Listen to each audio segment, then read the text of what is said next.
사실 결론만 얘기하면 없어요. 그런 방법은 없는데 핸드폰 볼 때 여러분들 이러고 하지 않잖아요. 목은 안 아픈데 나 어깨 쭉지가 아파요. 이렇게 해서 진단되는 경우도 많이 있습니다. 우리가 이렇게 데스크탑에 이렇게 딱 앉아있다, 이렇게 허리를 딱 펴고 이렇게 앉아있다라고 해도 안녕하세요, 다재다능의 백원장입니다. 목 디스크 증상 있으신 분들 굉장히 많으시잖아요. 현대인에게서 사실 허리 디스크만큼이나 흔한 질병 중에 하나인데요. 실제로 목이나 어깨 쪽 증상, 팔저림이라든지 이런 식으로 다양하게 증상이 나타날 수 있어서 자세히 알아볼 필요가 있을 것 같습니다. 가장 흔한 거는 목 디스크 탈출증이죠. 척추뼈 사이에 있는 쿠션 역할을 해줘야 되는 추간판이 변성이 생기면서 문제가 생기는 겁니다. 그 내부에 있는 수액이 바깥으로 탈출하면서 신경을 자극하기 때문에 이 신경 증상이 생겨요. 한국인에게서 좀 많이 발생하는 질환으로 이제 후종인대 골화증이라는 병이 있어요. 그 후종인대라는 거는 신경관 안쪽에 있어요. 이 후종인대가 골화, 딱딱해지면서 석회화되는 병이 있어요. 시간이 지나면서 이 골화된 부분이 점점 더 커지는 그런 문제들이 발생하기 때문에 상당히 치료하기도 까다롭고 이런 증상을 심하게 일으키는 이런 질환들이 또 있습니다. 아울러서 경수증이라는 병이 있어요. 내부에 신경 손상이 동반되는 거예요. 단순히 목 통증만 생기는 게 아니라 손가락에 움직임이 원활하지 못하게 되는 경우가 있고요. 그 외에도 황색인대 골화증이라든지 협착증이라든지 여러 가지 증상들도 경추에 다 일어날 수 있는데요. 오늘은 말씀드린 그 세 가지에 대해서 설명드리겠습니다. 제일 큰 거는 노화죠. 나이를 먹는 것뿐만 아니라 누적된 사용이 노화를 만드는 거기 때문에 애초에 이 퇴행성 변성이라는 거는 결국 과사용에서 나타난 거거든요. 특히나 예를 들어서 팔을 많이 쓰거나 목을 많이 숙이고 뭔가를 활동을 하거나 이런 분들에게서 좀 더 증상이 빨리 나타나고 문제가 생기는 경우가 있겠죠. 핸드폰 볼 때 여러분들 이러고 하지 않잖아요. 우리가 이렇게 데스크탑에 이렇게 딱 앉아있다, 이렇게 허리를 딱 펴고 이렇게 앉아있다라고 해도 눈 높이가 대부분 이 모니터 높이보다 높아요. 누가 이러고 보지는 않으니까, 그죠? 의학적으로는 한 15도 정도 이렇게 위에를 보는 걸 가장 이상적이라고 표현하거든요, 고개가. 사람이 항상 이러고 있을 수는 없겠지만 너무 숙이고 이렇게 활동하고 이런 거는 좀 안 좋다는 거 알고 계시고요. 그런 부분들이 실제로 퇴행을 더 가속화시키고 이런 영향을 주기는 합니다.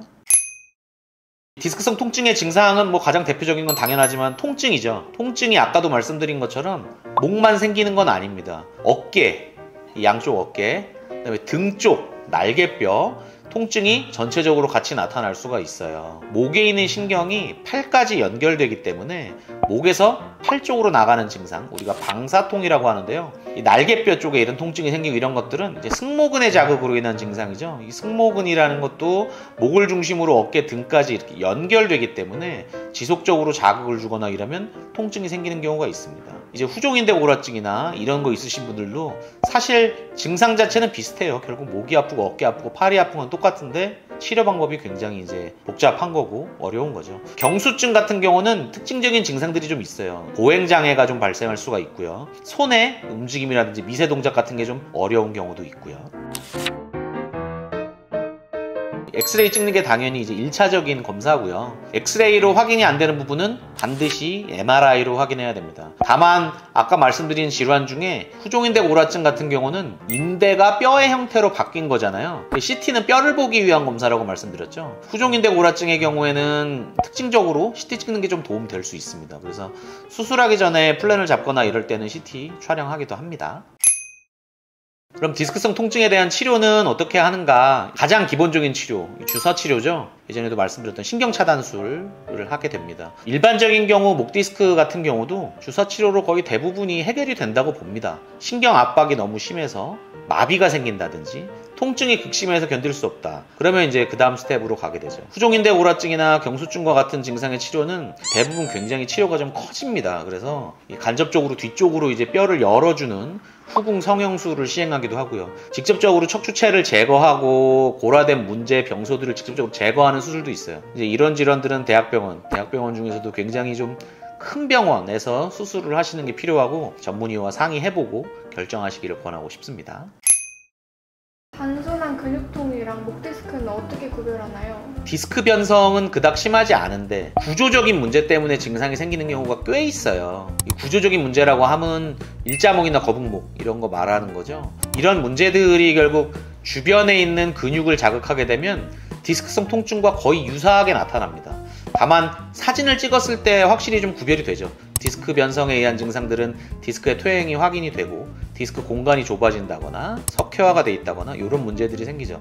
일반적인 근육통과 디스크 문제가 명확하게 증상으로서 구별되기는 좀 어렵고요. 사진으로는 구별이 가능하다. 이렇게 이해하시면 될 것 같습니다. 목 디스크 초기 증상은 어떻게 될까요? 생각보다 머리 아픈 분들 꽤 있습니다. 후두부 통증이 있거나 측두부, 전두부 이런 쪽으로 목이 아픈 분들보다 머리 아픈 분들 생각보다 꽤 많고요. 목은 안 아픈데 나 어깨 쭉지가 아파요. 이렇게 해서 진단되는 경우도 많이 있습니다. 실제로 허리 디스크 같은 경우는 허리 통증과 다리 통증으로 거의 전형적인 통증인 반면에 목 통증은 디스크에 의해서 변성이 생겨서 증상이 생긴다고 해도 굉장히 좀 다양하게 나타나는 게 일반적이에요. 사람마다 조금씩 다를 수 있는데 어쨌든 대표적인 초기 증상이라고 하면 목과 어깨 통증이라고 봐야 되겠죠. 디스크를 예방하려면 어떻게 해야 할까요? 사실 결론만 얘기하면 없어요. 그런 방법은 없는데 우리가 진행을 늦출 수는 있겠죠. 아까도 얘기한 것처럼 너무 숙이고 뭔가를 많이 하거나 팔을 많이 쓰거나 팔을 많이 썼을 때 이제 목에 문제가 생길 수 있는 건 결국 승모근이 자극받기 때문이거든요. 약간 고개를 드는 자세, 15도 정도 올리는 자세가 가장 이상적이라는 거고요. 저도 이제 현실적으로 말씀을 드리는 사람이 어떻게 계속 이러고 있겠어요. 근데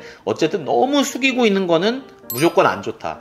요거는 잘 이해하고 계셨으면 좋겠습니다. 목 디스크 수술은 어떨 때 하는 건가요? 수술을 한다고 했을 때 환자분들이 대부분 영원히 안 아프고 멀쩡해지는 걸 사실 원해서 수술하잖아요. 실제로는 이제 그럴 수는 없어요. 대부분의 경우 어느 정도는 이제 관리하면서 지내는 거고, 그렇기 때문에 이제 결정을 함에 있어서는 굉장히 신중해야 되는데요. 갑자기 팔의 움직임, 손의 움직임이 불편해진다거나 보행장애가 생긴다거나 이제 통증이 너무 극심해서 비수술적 치료에 더 이상 효과가 없을 때 이제 그런 경우는 수술적 치료를 고려해야죠. 대부분의 경우는 물론 비수술적인 치료로 해결할 수가 있습니다.